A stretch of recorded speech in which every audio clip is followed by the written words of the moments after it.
நம்ம பார்க்க போகிற இது வந்து யூனிட் 6ல் தமிழ்நாட்டினுடைய வரலாறு மரபு மற்றும் பண்பாடு அரசியல் இயக்கங்கள் ஒரு டாபிக். இது ரொம்ப ரொம்ப முக்கியமான டாபிக். இதில் எத்தனை கொஸ்டின்ஸ் கேட்க போகிறான்?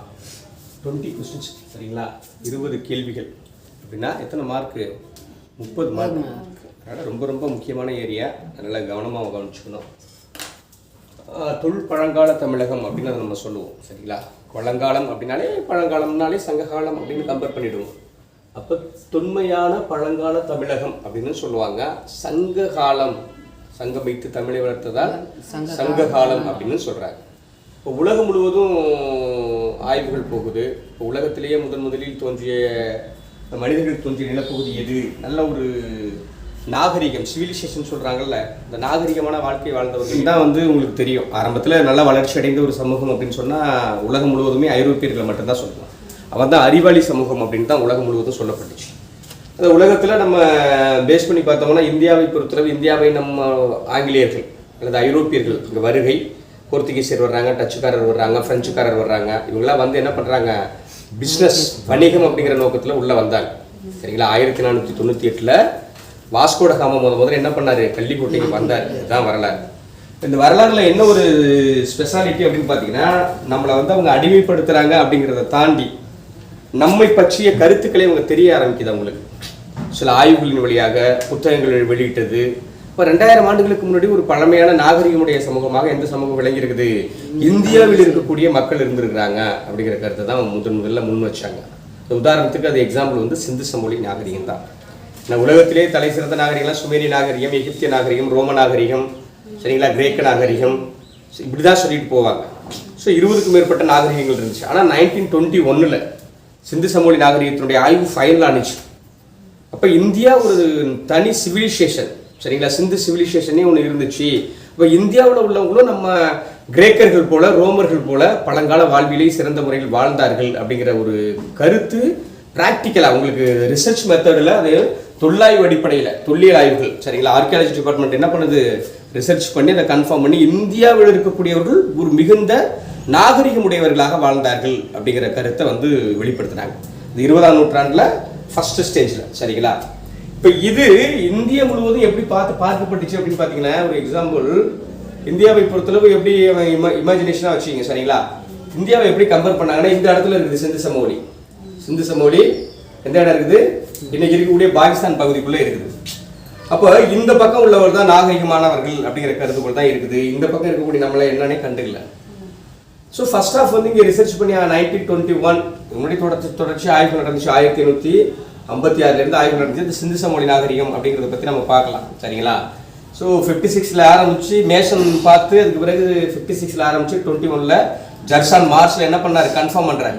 ஹரப்பா மொஹஞ்சதாரோ நாகரிகத்தை பற்றி சொல்லும் பொழுது உலகம் முழுவதும் இந்தியாவினுடைய புகழ் பரவ ஆரம்பிக்குது, சரிங்களா? இப்போ இதை தாண்டி இது என்ன சொல்றாங்க அப்படின்னா, இந்திய நாகரிகம் யாருடைய நாகரிகமாக இருக்குது அப்படின்னா வேதகால நாகரிகம்னு சொன்னாங்க. வேதகாலம் அப்படிங்கிறது யாருடைய நாகரிகம்? வேதங்கிறது யாரோடது? குறிப்பா பிராமணர்கள் என்று சொல்லக்கூடிய பார்ப்பனர்கள், பிராமணர்கள் என்று சொல்லக்கூடியவர்கள். அப்போ அந்த வேதகாலம் வந்து என்ன ஆகுது? ரிக்யஜூர், சாம அதர்வண வேதங்கள் இருக்குது. அவங்க உபநிடதங்கள் நிறைய வச்சிருக்காங்க. இதிகாச கருத்து இது இதிகாசங்கள் இருக்கு. அவங்களுக்குன்னு ஒரு பண்பாட்டு சூழல் இருக்குது. அப்போ அறிவாளி சமூகம் அவர்கள் தான் அப்படிங்கிற கருதுகோள் தான் முதலாக இந்தியாவில் முன்வைக்கப்பட்டுச்சு. ஆனால் ஒரு ஸ்டேஜ் தாண்ட ஒவ்வொரு ஆய்வாளர்களும் பிரான்ஸை சார்ந்தவர்கள், ஜெர்மனியை சார்ந்தவர்கள், இத்தாலி, இங்கிலாந்தை சார்ந்த ஆய்வாளர்கள் என்ன பண்ணுறாங்க? ஆராய்ச்சி மேற்கொள்ள ஆரம்பிக்கும் பொழுது இந்த பழந்தமிழ் சமூகம் இருக்கு பார்த்தீங்களா, தமிழ் சமூகம், இது ஆரிய சமூகத்தினும் மாறுபட்ட சமூகமாக இருக்கிறது என்கிற கருத்து முன்மொழியப்பட்டுச்சு. இவங்கதான் உயர்ந்தவர்கள் அப்படிங்கிறத தாண்டி, அறிவாளிகள் அப்படிங்கிறத தாண்டி இவர்களும் அறிவாளிகளாக இருந்திருக்கிறார்கள் என்கிற ஆய்வுகள் தொடங்க ஆரம்பிச்சிச்சு. இதான் ஃபர்ஸ்ட் ஸ்டேஜ், சரிங்களா? அப்ப என்ன மாதிரி ஆய்வுகள் நடந்துச்சு அப்படின்னு பாத்தீங்கன்னா, அகழாய்வுகள் நடக்குது, சரிங்களா? இங்க இருக்கக்கூடிய பண்பாடு, பழக்க வழக்கங்கள், அவருடைய சமூக சூழல்களை ஆராய்ச்சி பண்றாங்க. அடுத்தது வெளிநாட்டவர்கள் குறிப்புகள் நிறைய கிடைக்குது. எப்போ? 2000 ஆண்டுகளுக்கு முன்னாடி. அப்போ கல்வெட்டுகள்ல சில செய்திகள் நமக்கு கிடைக்குது. நாணயங்கள் பயன்பாட்டில் இருக்கு, அது தொடர்பாக நமக்கு செய்திகள் கிடைக்குது. செப்பு பட்டயங்கள்னு சொல்லுவாங்க. செப்பு பட்டயங்கள் மூலமான செய்திகள் கிடைக்குது. அதை தாண்டி மிக அதிகமாக என்ன செய்தி கிடைச்சிச்சு? இலக்கண இலக்கிய வளம் நிறைந்த ஒரு மொழியாக, தனித்த தன்மையுடைய மொழியாக இருக்குது. நிறைய இலக்கண இலக்கியங்கள் எக்கச்சக்கமாக இருக்குது. ஸோ அதை பற்றி ஆய்வுகள் நடக்குது. இப்படிலாம் ஆய்வு பண்ணி என்ன பண்றாங்க அப்படின்னா, ஒரு தலை சிறந்த ஒரு சமூகமாக பழந்தமிழ் சமூகம் விளங்கியது அப்படிங்கிறது தான் இன்னைக்கு ரெக்கார்டபிளா இருக்கக்கூடிய விஷயம். ஸோ இந்த எல்லையை வந்து சங்ககாலம் தொல்பழங்காலம்னா நம்ம லட்சக்கணக்கான ஆண்டுகளுக்கு முன்னாடி கம்பேர் பண்ணலாம்.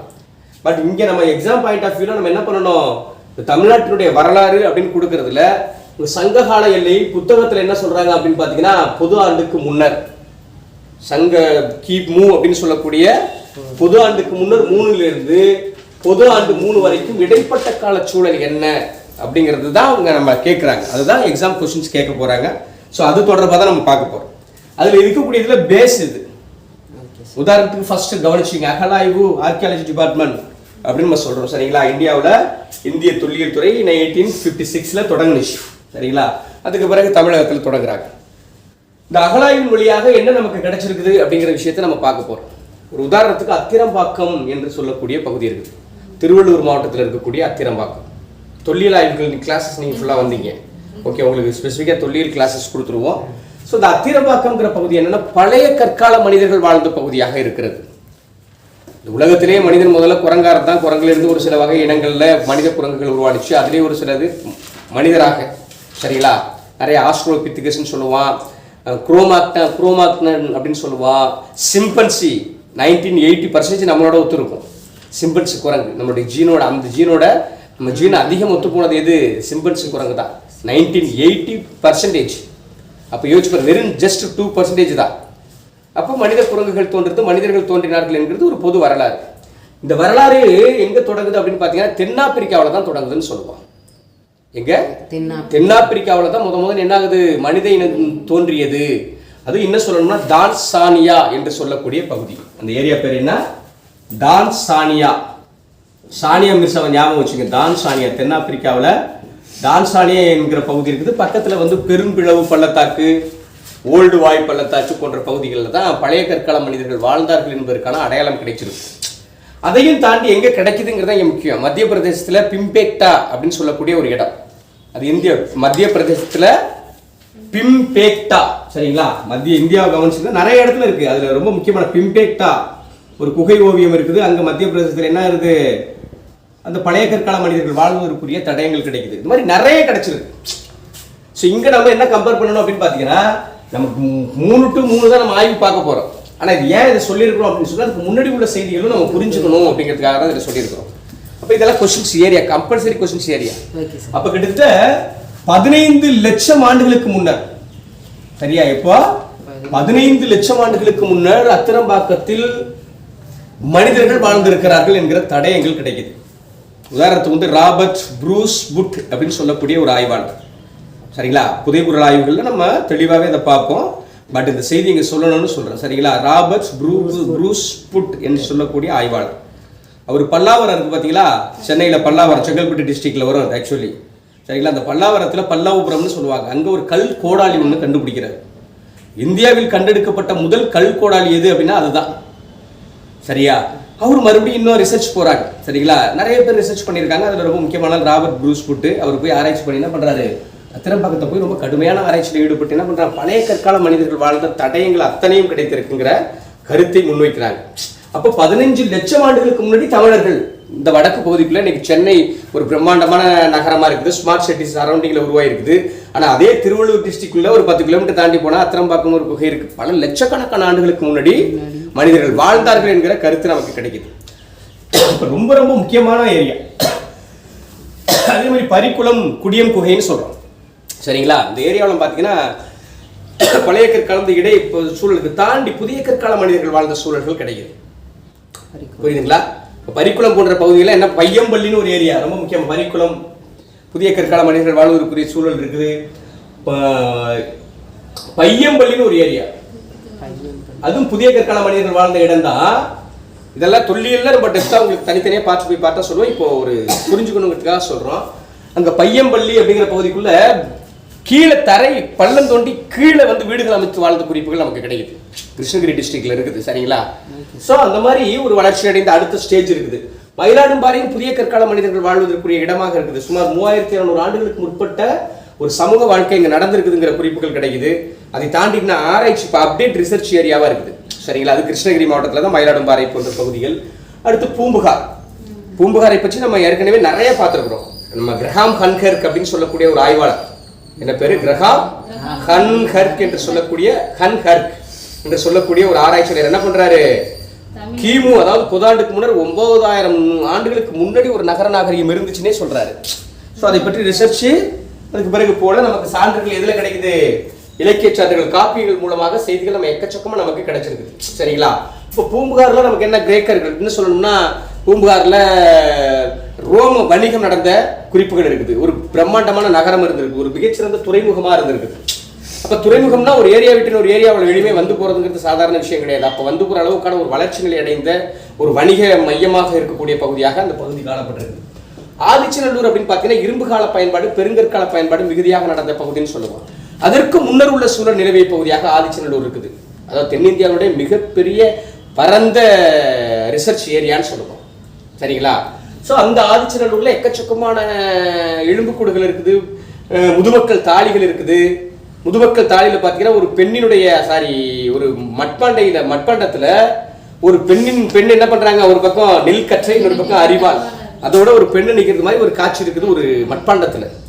அப்போ அவ்வளவு நுட்பமா மட்பாண்டத்தை உருவாக்குறதே சிரமம் அப்படிங்கிற ஒரு சமூக சூழல்ல அதுக்குள்ள ஒரு ஓவியம் போல என்ன பண்ணிருக்காங்க, அந்த சுதை மாதிரி இந்த ஓவியத்தை என்ன பண்ணிருக்காங்க, ஒரு பெண் அரிவாளோடும் ஒரு புறம் நெல்கற்றையோட நிற்பது போல ஒரு காட்சியை காட்ட வேண்டிய அவசியம் என்ன இருக்கு. அந்த அளவுக்கு கலை வளர்ச்சி மேம்பட்டு இருக்குது, பண்பாட்டு சூழல் டெவலப் ஆயிருக்குது. சரிங்களா? அப்போ பெண்கள் இந்த உற்பத்தியில் ஈடுபட்டார்கள் அப்படிங்கிற கருத்துக்கள் நமக்கு தெரியுது. இப்படி எக்கச்சக்கமா இருக்குது. ஸோ அது மாதிரி ஆதிச்சநல்லூர் முக்கியமான ஏரியா. அரிக்கமேடு ரோமர்களுடைய வணிக நிலையம்னே சொல்லுவோம். சரிங்களா? மார்ச்மர் வீலர் அப்படிங்கிறது என்ன சொல்லுவாரு, வணிக மையம், அதாவது வணிக நிலையம் இருந்ததுன்னு சொல்றாங்க. ரோமர்கள் தங்குவதற்குரிய இடம் இருந்துச்சு. நம்ம ரோமர்கள் என்ன சொல்லுவோம், யவனர் என்று அழைத்தோம். சரிங்களா? ரோமர்கள் என்ன சொல்லுவோம், ரோமர் கிரேக்கர்கள் என்ன சொல்லுவோம், யவனர்கள் என்று அழைத்தோம். அது ஞாபகம் வச்சுக்கணும். யவனச்சேரி அப்படின்னு சொல்லுவாங்க.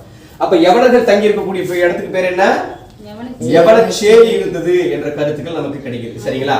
சோ இலக்கிய சான்றுகளும் எக்கச்சக்கமான செய்திகள் கிடைக்குது. நிறைய ரோம் நாட்டு நாணயங்கள் கிடைச்சிருக்கு. புலிச்சங்கிலி பாவை விளக்குன்னு சொல்லுவான். என்ன சொல்லுவான், புலிச்சங்கிலி பாவை விளக்கு. இது யாரு பயன்படுத்துவான்னு பாத்தீங்கன்னா ரோமர்கள் தான் பயன்படுத்துவாங்க. இது இங்க கண்டுபிடிக்கப்பட்டிருக்கு. வீடுகள் இருக்கு, ரோமர்கள் தங்கி இருக்கக்கூடிய தனி குடியிருப்புகள் இருக்குது. எந்த பகுதி, அரிக்கமேடு பாண்டிச்சேரி அல்லது புதுச்சேரின்னு சொல்லக்கூடிய பகுதி. சரிங்களா? யூனியன் பிரதேசத்துல இருக்குல்ல, யூனியன் டெரிட்டரியில ஒன்னா இருக்கக்கூடிய அந்த பகுதிக்குள்ள இருக்கக்கூடிய அரிக்கமேடு கம்யூன் அப்படின்னு கூட அந்த ஏரியாவை பேர் சொல்லுவாங்க. சரிங்களா? சோ அந்த மாதிரியான குறிப்புகள் கிடைக்குது. கொர்க்கை ஒரு மிகச்சிறந்த துறைமுக பட்டினமா இருந்திருக்கு. கொர்க்கை ஆப்கானிஸ்தான்ல அந்த பேர் இருக்குது, கொர்க்கை அப்படிங்கிற பேர்கள் இருக்குது. அப்ப கொர்க்கை மிகச்சிறந்த முத்து குளித்தலுக்கு ரொம்ப ரொம்ப சிறப்பிடம் பெற்ற பகுதியா இருந்திருக்கு. ஆமா, ஒரு முத்து குளித்தல், முத்தெடுத்தல். ரோம் நாடு முழுக்க முழுக்க முத்துக்கள் மீது எக்கச்சக்கமான எக்ஸ்சேஞ்ச், அதாவது ஏற்றுமதி நடந்திருக்கு. ஒரு உதாரணத்துக்கு உலோலா அப்படின்னு ஒரு பெண்மணி என்ன பண்ணிருக்கிறாங்க, உடம்பு முழுக்க வெறும் முத்துக்களாகவே அணிந்திருந்தார்கள். அப்போ அதனால வறுமை நிலைக்கு கூட தள்ளப்பட்டுச்சு. இங்க இருக்கக்கூடிய பொருட்கள் அங்க வாங்க வாங்க அந்த ஆபரணத்தின் மீதான ஈர்ப்புல அப்படின்னு சொல்றாங்க. மிளகு, எக்கச்சக்கமா தேக்கு, சரிங்களா, மயில் தோகை போன்றது ஏகப்பட்டது ஏற்றுமதி ஆகிருக்கிற வரலாறு இருக்குது. அந்த தொல்லியல் ஆய்வுகளை நம்ம பார்ப்போம். ஸோ அப்ப கொர்க்கைங்கிறது ஒரு மிகச்சிறந்த முத்துக்குளித்தல் சிறப்பிடம் பெற்ற பகுதியாக விளங்கி இருக்குது. அதே மாதிரி பூம்புகாரும் ஒரு சிறந்த துறைமுக பட்டினங்கள். பூம்புகார் அப்படின்னாலே துறைமுக பட்டினம் தான் பொருள். அழகன்குளம், அழகன்குளத்துல பாத்தீங்கன்னா சிந்து சமவெளியில் இருக்கக்கூடிய ஒரு மட்பாண்ட ஓட்டுல ஒரு ஸ்வஸ்தி குறியீடுன்னு அன்னைக்கு லாஸ்ட் டைம் நான் சொல்லியிருப்பேன் உங்கள்கிட்ட. இந்த ஸ்வஸ்தி குறியீடு ஒரு மட்பாண்ட ஓட்டுல இருக்குது. இதே இது சிந்து சமவெளியில உள்ள குறியீட்டுல இருக்குது. அந்த முத்திரைகள்ல 200க்கும் மேற்பட்ட முத்திரைகள் இருக்குன்னு சொல்றாங்க. என்ன கண்டுபிடிக்கல, ரிசர்ச் போயிட்டு இருக்குது. ஸோ அங்க என்ன இருக்குது, இதை பத்தின ரிசர்ச் நடந்துகிட்டு இருக்குது. அடுத்தது கீழடி சொல்லவே வேண்டாம். நகர நாகரிகம், சிந்து சமவெளி நாகரிகத்திற்கு இணையான நாகரிகம். என்ன சொல்லணும்னா கங்கை சமவெளி நகர நாகரிகத்துக்கு இணையான நாகரிகமாக, சரிங்களா, எது கீழடி நகர நாகரிகம் இருக்குது. எக்கச்சக்கமா கிட்டத்தட்ட 9ஆம் கட்ட ஆய்வுகள் போயிட்டு இருக்கு. இப்போ ஒரு கட்டமுமே ஒவ்வொரு புதிய புதிய நகர நாகரிகத்தினுடைய இந்த நுட்பத்தை, சும்மா தாயம் விளையாடுறது, தாயக்கல் விளையாடுறது, தந்தத்துல சீப்பு வச்சிருந்திருக்கிறான். தந்தம் யானை தந்தத்துல சீப்புகளை வச்சிருக்கிறான். சின்ன சின்ன எடைக்கற்கள், தரமான, எப்படி சிந்து சமவெளியில தரமான எடைக்கற்கள் இருக்கோ அது மாதிரி சின்ன சின்ன எடைக்கற்கள் வச்சிருக்கிறான். அப்படின்னா என்ன அர்த்தம், பயங்கர பிசினஸ் நடந்த ஏரியாவா இருக்கும். நீங்க மதுரை, காஞ்சி, பட்டினைப்பாளை போன்ற புத்தகங்கள்லாம் பாத்தீங்கன்னா பிசினஸ் பத்தி தெளிவா சொல்லியிருப்பான். சரிங்களா? ஸோ அந்த மாதிரி கீழடிங்கிறது இன்னைக்கு ஒரு பிரம்மாண்டமான கீழடி, பக்கத்துல இருக்கக்கூடிய ஊர்கள் அத்தனையுமே அகரம், கொந்தகை, மணலூர், சரிங்களா, இப்படி அத்தனை பகுதியுமே என்ன சிறப்பிடம் பெற்ற பகுதிகளாக விளங்கி இருக்குது அப்படிங்கிற குறிப்புகள் நமக்கு கிடைக்குது. இதை தாண்டி பல பகுதிகள் கிட்டத்தட்ட 50க்கும் மேற்பட்ட ரிசர்ச் ஏரியா இருக்குது. தொல்லியல் ஆய்வுகள்ல தமிழ் சமூகம் தொடர்பான செய்திகள் மொத்தமா கிடைக்குது. எங்க கிடைக்குது? மனிதர்கள் தோன்றி வளர்ந்த தொடக்க கால சூழல் என்ன, பழைய கற்கால சூழல் தொடங்கி, புதிய கற்கால சூழல் தொடங்கி, செம்புகால சூழல் தொடங்கி, இரும்பு கால சூழல் தொடங்கி, அடுத்தது நம்ம நவீன வாழ்வியல் சூழல் அப்டேட் வரைக்கும். அப்போ ஒரு நீண்ட காலம் வளர்ந்து வருகிற வாழ்ந்து வருகிற அடுத்த கட்ட நகர்வை நோக்கி பயணிக்கக்கூடிய சமூகமாக அதாவது தமிழ் சமூகம் நிலவி இருக்குது அப்படிங்கிறதா இதில் இருக்கக்கூடிய அடிப்படை கருத்து. சரிங்களா? ஸோ அதை நீங்கள் கம்பேர் பண்ணணும். இது ஸ்டெப் பை ஸ்டெப் 1 by 1 விளக்கும். அடுத்தது இந்த காலத்தை நம்ம இந்திய அளவில் என்ன சொல்லுவாங்கன்னா, நம்ம பெருங்கற்காலம்னு சொல்லுவாங்க. பெருங்கற்காலம்னா என்ன? பெரிய பெரிய கற்களை என்ன பண்ணியிருக்கான், பயன்படுத்தி இருக்கிறான். அப்ப இரும்பு இந்தியாவில் பயன்படுத்தப்பட்ட காலத்தை தமிழகத்தில் என்ன காலம் என்று அழைத்தார்கள்? பெருங்கற்கால காலம், பெருங்கற்காலம் என்று அழைத்தார்கள். அப்போ ஆரம்பத்தில் என்ன நினைச்சாங்கன்னா, இரும்பை பற்றிய பயன்பாடு யாருக்கு இல்ல, தமிழர்களுக்கு தெரியாது. என்ன காரணம்? சிந்து சமவெளியில அப்படியும் ஒரு அனலைஸ் வந்துச்சு. அப்ப சிந்து சமவெளி மக்களுக்கு என்ன தெரியாது? குதிரையை பற்றி தெரியாது, இரும்பை பயன்படுத்தவில்லை. அப்ப இரும்பும் குதிரையும் தெரியாதவர்கள் சிந்து சமவெளி மக்கள். அதே போல இங்க இரும்பை தெரியாதவர்களாக தமிழர்களும் இருந்திருக்கிறார்கள் என்கிற கருத்து இருந்துச்சு. பட் அதுவும் உடஞ்சிருச்சு. இரும்பு கால பயன்பாடு முழுக்க முழுக்க எங்க இருந்திருக்குது? தமிழகத்தில் நிலவி இருந்திருக்குது. அந்த இரும்பு கால சூழலை தமிழகத்தில் ஒரு சூழலாக சொல்லுவார்கள். அதுதான் பெருங்கற்கால சூழல் அப்படின்னு நம்ம சொல்றோம். சரிங்களா? அப்ப பெருங்கற்காலம்ங்கிறது என்ன? இரும்பு கால சூழல். அப்ப இந்த இரும்பு கால சூழலை என்ன இந்த காலகட்ட சூழல் என்ன இருந்துச்சு? இப்ப இதெல்லாம் லட்சக்கணக்கான ஆண்டுகளுக்கு முன்னாடின்னு சொல்லிட்டோம். ஆதிச்சநல்லூர் இதெல்லாம் பாத்தீங்கன்னா கிமு பொதுவாண்டு 3ல இருந்து 3. சரிங்களா? இன்னும் கீழடியில் ஆய்வு 6-7ஆம் நூற்றாண்டு வரையும் சொல்லிட்டாங்க. இன்னும் அதை தாண்டி போகுது. சரிங்களா? பட் இந்த செய்தியை கவனிச்சுக்கணும். புதை விடங்கு ஒரு ஆளை புதைக்கணும் அப்படின்னா என்ன பண்ணுவான்? இறந்து போனவங்கள ஒரு பெரிய பெரிய கற்களை எடுப்பான். அவனை புதைச்சு என்ன பண்ணுவான்? மேல அந்த கல்லை அப்படியே சரௌண்டிங்ல வச்சு இந்த இடம் புதைவிடம் அப்படின்னு அடையாளப்படுத்துவான். முதுமக்கள், பெரிய பெரிய முதுமக்கள் தாலி, ஆளு உயர முதுமக்கள் தாலிகள். சரியா? அவ்வளவு பெரிய அந்த தாலிகள் என்ன பண்ணுவோம்? அந்த உடலை வைத்து அவர்கள் என்ன பொருளை விரும்பினார்களோ அந்த பொருளை எல்லாம் சேர்த்து அதில் வச்சு அப்படியே என்ன பண்ணுவான்? புதைக்கக்கூடிய சூழல் நிலவி இருக்குது. அப்போ இறந்தவர்களை புதைக்கும் வழக்கம் உடையவர்களாக இருந்திருக்கிறார்கள். அடுத்தது நடுகள் முறை. முதல்ல சேரன் செங்குட்டுவன் கண்ணகிக்கு நடுகள் எடுக்கிறான், ஒரு வீர பெண்மணி அப்படின்னு சொல்லி. தாய் தெய்வ வழிபாட்டு முறையை கொண்டு வந்தது யாரு? சேரன் செங்குட்டுவன் என்றே குறிப்பிடப்படுகிறது. தாய் தெய்வ வழிபாட்டு முறையை கொண்டு வந்தது யாரு? சேரன் செங்குட்டுவன் ஞாபகம் வச்சுக்கணும். அப்ப நடுகள்னா என்னப்பா? வீரர், இறந்து போன வீரர்கள். சரிங்களா? அவர்களுடைய நினைவாக என்ன பண்ணுவாங்க? ஒரு கல் ஒன்று எடுப்பாங்க. ஒரு கல்லை ஒன்று எடுத்து நல்ல கல்லை ஒன்று எடுத்து அதை தூய்மைப்படுத்தி, சரிங்களா, அது நீர் ஊற்றி தூய்மைப்படுத்தி சுத்தம் செய்து அந்த நபர் தான் இந்த கல். அப்படிதான் கடவுள் வழிபாடே உருவாகுது. சரிங்களா? ஸோ இந்த நினைவு உருவாக்கி என்ன பண்றாங்க? நடுகள் முறை உருவாக்கப்படுது. அப்ப இந்த நடுகள் வழிபாட்டு முறை எல்லாருக்கும் இருக்கு. நாய்க்கு வச்சிருக்கிறாங்க, பெண்களுக்கு சாதாரணமா ஆண் பெண் இருபாலருக்குமே வச்சிருக்கிறாங்க. இது இல்லாம பிற உயிரினங்களுக்கும் என்ன பண்ணியிருக்காங்க? ஏன்னா நாய் வேட்டை தொழிலில் ஈடுபட்டிருக்கும், ஏதோ முக்கியமான தொழிலில் ஈடுபட்டிருக்கும். ஸோ அதில் இறந்துருக்கலாம். ஸோ அதுக்கும் நடுகள் நட்டம் வழக்குகள் நமக்கு கிடைக்குது. ஸோ நடுகள் அப்படிங்கிற முறை, ஆணிரை கவர்தல் ஆணிரை மீட்டல் அப்படிங்கிறதுல உங்களுக்கு பாடமாக வரும். சரியா? ஸோ நீ வீரர்களை எண்ணி நடுகிற கல்வி பேர் தான் நடுகள் அப்படின்னு நம்ம சொல்லியிருக்கோம். அதுபோல் இன்னும் பிற செயல்கள் நிறையா இருக்குது. அதை நம்ம பிறகு பார்க்க போகிறோம். அடுத்து அயல்நாட்டவருடைய குறிப்புகள். மெகஸ்தனிஸ் அவர் இந்தியா அப்படிங்கிற ஒரு புத்தகத்தில் இந்தியாவை பற்றிய குறிப்பு சொல்கிறார். அது பிஸ்னஸ் எவ்வளவு சிறப்பாக நடந்ததுங்கிற குறிப்பை சொல்கிறாங்க. ராஜாவளி, மகாவம்சம், தீபவம்சம்னு இலங்கை நூல். சரிங்களா? இந்த நூலில் மன்னர்களை பற்றிய குறிப்புகள் இருக்குது. இன்னும் ஒரு விஷயம் சொல்லணும்னா, மகாவம்சம் அப்படிங்கிற நூலில் சேரன் செங்குட்டுவனுடைய நடுகள் மரபு இருக்குங்களே, கோயில் அது கண்ணகிக்கு கோயில் கட்டினால அதில் இலங்கை மன்னன் கலந்து கொண்டான் என்கிற குறிப்புகள் காணப்படுகிறது. சரிங்களா? ஸோ அந்த செய்திகள் நமக்கு கிடைக்குது. அடுத்தது கல்வெட்டுகள் அப்படின்னு பார்த்தீங்கன்னா, கல்வெட்டுன்னு என்னன்னு தெரியும், கல்லிலேயே செதுக்கியிருப்பாங்க. ஸோ கலிங்க நாடு. சரிங்களா? கலிங்க நாட்டு காரவேலன். சரிங்களா? கலிங்க நாட்டில் காரவேலன் என்று சொல்லக்கூடிய வாங்க காரவேலன் அப்படின்னு சொல்லி காரவேலனுடைய ஹதிகும்பா கல்வெட்டு. சரிங்களா? காரவேலனுடைய மாமரியா வீட்டுக்காரவங்க. ஆமாம் ஆமாம். ஃபேன் போட்டுக்க முடியா? அதான் அந்த ஃபேனை போட்டுக்கு ஒரு 5 minutes அதை முடிச்சிடும். ஜஸ்ட் இன்ட்ரோடக்ஷன் மட்டும் கொடுத்துருவோம். அப்போ கலிங்க நாட்டினுடைய காரவேலன் என்று சொல்லக்கூடிய ஒரு மன்னன் இருக்கிறான். அவனுடைய ஹதிகும்பா கல்வெட்டு புகழூர், கரூருக்கு பக்கத்துல உள்ள புகழூர் கல்வெட்டு. இந்த கல்வெட்டு ரெண்டுமே என்ன பண்ணுது, பண்டைய கால தமிழக அரசர்களை பற்றிய குறிப்புகள் கிடைக்குது. சரிங்களா, மூவேந்தர்களை பற்றிய குறிப்புகள் கிடைக்குது. அசோகர், சாம்ராட் அசோகன் சொல்லுவோம். அசோகருடைய வரலாறுங்கிறது ஒரு பிரம்மாண்டமான வரலாறு. சாம்ராட் அசோகன் அப்படின்னு சொல்லுவாங்க.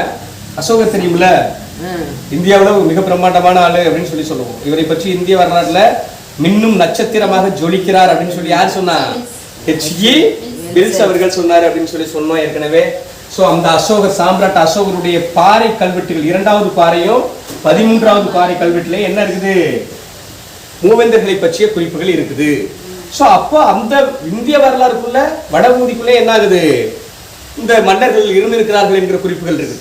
சரி, மன்னர்கள் இருந்திருக்காங்க, ஒரு பிரம்மாண்டமான ஆட்சி நடந்திருக்குது அப்படிங்கிற குறிப்புகள் கிடைக்குது. நாணயங்கள், சரிங்களா, நாணயங்களை பொறுத்தளவு பெரும்பகுதி ரோமர்களுடைய நாணயங்கள் கிடைக்கும். சரிங்களா, ரோமர்களுடைய நாணயங்கள் ஒரு உதாரணத்துக்கு ஏற்கனவே சொன்னோம்னா அரிக்கமேடு பகுதியிலாம் கிடைச்சிருக்கு. அரிக்கமேடுன்னு இல்லை, நீங்கள் இந்த இதுல இருந்து அந்த லாஸ்ட் வரைக்கும் இந்த பைபாஸ், அதாவது ஈசிஆர் ரோடுன்னு சொல்றோம் பாத்தீங்களா, சென்னையில் ஆரம்பிச்சு அந்த லாஸ்ட்ல கன்னியாகுமரி எல்லை வரைக்கும் ராம்நாடு வரைக்கும் இந்த பக்கம் போற பகுதியில் உள்ள ஃபுல்லாக யாருடைய நாணயங்கள் அதிகம் கிடைச்சிருக்கும், ரோமர்களுடைய நாணயங்கள் அதிகம் கிடைச்சிருக்கும். பொற்கையிலே அது மாதிரி ரோம் நாட்டு நாணயங்கள் நிறைய கிடைச்சிருக்குது, புலங்கு பொருட்கள் கிடைச்சிருக்குது. சரிங்களா, அது ஞாபகம் வச்சுக்கணும். சரிங்களா, அப்போ ரோமர்களுடைய நாணயங்கள் கிடைக்குது. இன்னும் பிற வேற்று நாட்டவர்களுடைய நாணயங்கள் மைனாரிட்டியே கிடைக்குது. சேர சோழ பாண்டியருடைய நாணயங்கள் நிறைய கிடைச்சிருக்குது. அதை வச்சு என்ன பண்றாங்க, இங்க ஆட்சி முறை சிறப்பாக இருந்திருக்குன்னு சொல்றாங்க. குறுநில கிழார்கள், சிற்றரசர்கள் சொல்லுவோம்ல, பாரி காரி, ஆயந்திரன், பேகன் போன்றவர்கள்லாம் சொல்றோம் பாத்தீங்களா, அது போல இருக்கக்கூடிய சிற்றரசர்களுடைய நாணயங்கள் வழியாகவும் தமிழகத்தினுடைய வரலாறு நம்ம தெளிவா பார்க்கிறோம். அடுத்து செப்பேடுகள், செப்பு பட்டயங்கள்னு சொல்லுவாங்க. செம்பு இருக்கு பாத்தீங்களா, அதை பட்டையாக்கி அதில் என்ன பண்ணிருப்பான், எழுதியிருப்பான். ஸோ இந்த செப்பு பட்டயங்கள்ல ரொம்ப முக்கியமானது வேள்விக்குடி செப்பேடு. வேள்விக்குடி செப்பேடு, வேள்விக்குடி, சரிங்களா, மதுரை பக்கத்துல இருக்கக்கூடியது. இதுல ஒரு வரி இருக்குது, மகாபாரதம் தமிழ் படுத்தும் மதுராபுரி சங்கம் வைத்து, சென்னை அருங்காட்சியகத்துல வச்சிருக்கிறாங்க. சரிங்களா, இந்த வரியை வந்து 2 வகையா குழப்பமா இருக்குது. மகாபாரதம் தமிழ் படுத்துமா, மகாபாரதம் தமிழ் படுத்துமா அப்படிங்கிற ஒரு குழப்பம் இருக்குது. பட் நமக்கு அது தேவையில்லை. மகாபாரதமா இருக்கட்டும், மகாபாரதமா இருக்கட்டும், என்ன இருக்குது, சங்கம் வைத்திருந்தார்கள் என்கிற கருத்து சொல்லக்கூடிய ஒரு சான்று, முதல் சான்று எது, இந்த செப்பேட்ல தான் நமக்கு கிடைக்குது. ஏன்னா சங்கம் தமிழ்ல வச்சிருந்தாங்கன்னு சில பேர் சொல்றாங்க, வைக்கவே இல்லைன்னு சில பேர் சொல்றாங்க. ஸோ நமக்கு செப்பேடு வழியா என்ன சொல்றாங்க, ஆனா காலத்தால் பிந்தையே தான். பட் செப்பேடுகள் என்ன சொல்றாங்க, மகாபாரதம் தமிழ் படுத்தும் மதுராபுரி சங்கம் வைத்தும் அப்படிங்கிற ஒரு வார்த்தை நமக்கு இருக்குது. ஸோ அதனால இந்த வேள்விக்குடி செப்பேடின் மூலமாக நமக்கு இந்த தமிழ் சமூகத்தினுடைய தமிழ் சமூகத்தினுடைய வரலாறு தெரியுது. இலக்கண இலக்கிய சான்றுகள், இலக்கண இலக்கிய சான்றுகளை எக்கச்சக்கமா நம்ம ஏற்கனவே சொல்லியிருக்கிறோம். தொல்காப்பியம் ஓகே, ஃபர்ஸ்ட் ரொம்ப முக்கியமானது. அதாவது பொது ஆண்டுக்கு முன்னர், இயேசுநாதர் பிறக்கிறதுக்கு 300 ஆண்டுகளுக்கு முன்னாடியே தோன்றிய நூல்னு சொல்றேன். இன்றைக்கு இருக்கக்கூடிய ரெக்கார்டபிளா அப்ப கிமு 3ன்னு சொல்லுவோம். அதே கிமு 3 டு கிபி 3க்கு இடைப்பட்ட நூல்கள் சங்க இலக்கிய நூல்கள் சொல்றோம். என்னென்ன நூல், 8 தொகை 10 பாட்டு அப்படிங்கிற நூல்கள் சொல்றோம். அதை தாண்டி சங்க மருவி இலக்கிய நூல்கள் 11 கீழ்கணக்கு நூல்கள் சொல்லுவோம். திருக்குறள், நாலடியார், நான்மணிக்கடிகை, இன்னும் 18 நூல். இது ஒரு 18 நூல், இது ஒரு 18 நூல். இது இல்லாம காப்பியங்கள் ரொம்ப முக்கியம். காப்பியத்துல சிலப்பதிகாரமும் மணிமேகலையும் பண்டைய, அதாவது இந்த எல்லைக்கு உட்பட்ட கால சூழலை மிக தெளிவாக உணர்த்தக்கூடிய நூல் சிலப்பதிகாரமும் மணிமேகலை அப்படிங்கிற ஒரு நூல். ஸோ இதுதான் அடிப்படை, அந்த கால சூழலை மிக நுட்பமாக விளக்கக்கூடிய சான்று ஆதாரங்கள்னு சொல்லுவோம். அப்போ இதெல்லாம் ரொம்ப ரொம்ப கொஸ்டின்ஸ் ஏரியா, ரொம்ப டெப்த்தாக கவனிச்சு வச்சுக்கணும். இதுதான் நம்ம ஸ்டெப் பை ஸ்டெப்பாக பார்க்க தான் போகிறோம். பேசிக் இன்ஃபர்மேஷனா இந்த விஷயங்கள் இந்த கால சூழலுக்கு உட்பட்டது, எக்ஸாம் பாயிண்ட் ஆஃப் வியூட நம்ம கம்பேர் பண்ணி பேசணும். சரிதானே?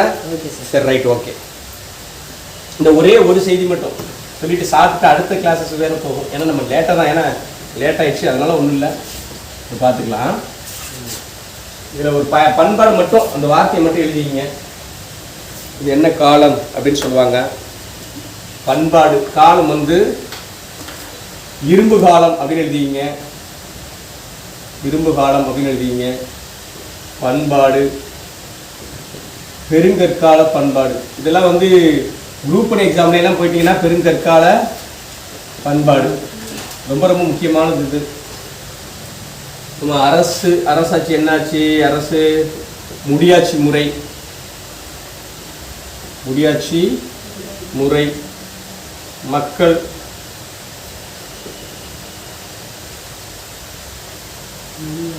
ஆமா, முடியாட்சி முறை, அரசர்கள், அரசர்கள், மூவேந்தர்கள், சிற்றரசர்கள், மூவேந்தர்கள் சிற்றரசர்கள் இவருடைய ஆட்சி நடந்திருக்குது. மக்களை பொறுத்தவரை பல வகையான மக்கள் இருக்கிறாங்க.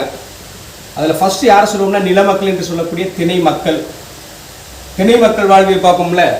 திணைனா என்னன்னு சொல்லியிருக்கிறேன், நிலம் அப்படின்னு சொல்லியிருக்கோம், ஒழுக்கம் அப்படின்னு சொல்லியிருக்கிறோம். சரியா? ஸோ ஞாபகம் வச்சுக்கணும். ஸோ ஆக்சுவலி வந்து திணை மக்கள்னா நிலமக்கள். நிலமக்கள் யாராரு சொல்லுவோம், உதாரணத்துக்கு வந்து வேட்டுவர், சரிங்களா, ஆயர், ஆட்சியர், உழவர், சரிங்களா. அடுத்தது யாரு, பரதவர். ஆமா, பரதவர், பரத்தியர், வேட்டுவர், வேட்டு வச்சு, ஆயர், ஆட்சியர், உழவர், உலத்தியர், பொது சொல்லாவே சொல்லிடுறோம். பரதவர், எயினர் போன்ற நில அடிப்படையிலான மக்கள் வாழ்ந்துருக்கிறாங்க. இதை தாண்டி யார் வாழ்றா, அந்தனர், அரசர், வணிகர், வேளாளர். அந்தனர், அரசர், வணிகர், வேளாளர் போன்றவர்கள் வாழ்றாங்க. அவர்களோட ஒரு டாப் ஒரு டீம் வந்து அடியோர், வினைவலர், சாரி ஃபர்ஸ்ட் வினைவலர்னு எழுதிங்க, வினைவலர், ஏவலர், அடியோர், இழிந்தோர் போன்றவர்கள் வாழ்ந்திருக்கிறாங்க.